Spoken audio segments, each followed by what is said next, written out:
ஒரு கிராமத்தில் ராஜா என்ற இளைஞன் இருந்தான். ஒரு சிறிய தொழில் ஆரம்பித்தான். ஆனால் சில மாதங்களில் அது தோல்வி அடைந்தது.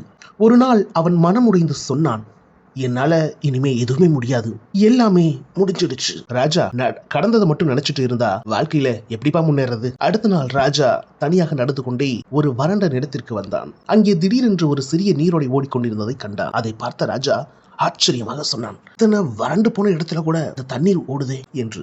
அப்போது அவன் நண்பன் சிரித்துக் கொண்டே சொன்னான், வறண்டு போன நிலத்துல கூட தண்ணி வருது அப்படின்னா ஓ வாழ்க்கையில புதிய வழி வராதப்பா. அந்த வார்த்தை ராஜாவின் மனதில் பதிந்தது. ராஜா தன்னிடமே சொல்லிக் கொண்டான், ஓகே, நடந்தது எதுவோ அதை நான் எல்லாத்தையும் விட்டுறேன். இப்போ ஒரு புதிய ஆரம்பம், ஒரு புதிய வேலையை நான் செய்கிறேன்.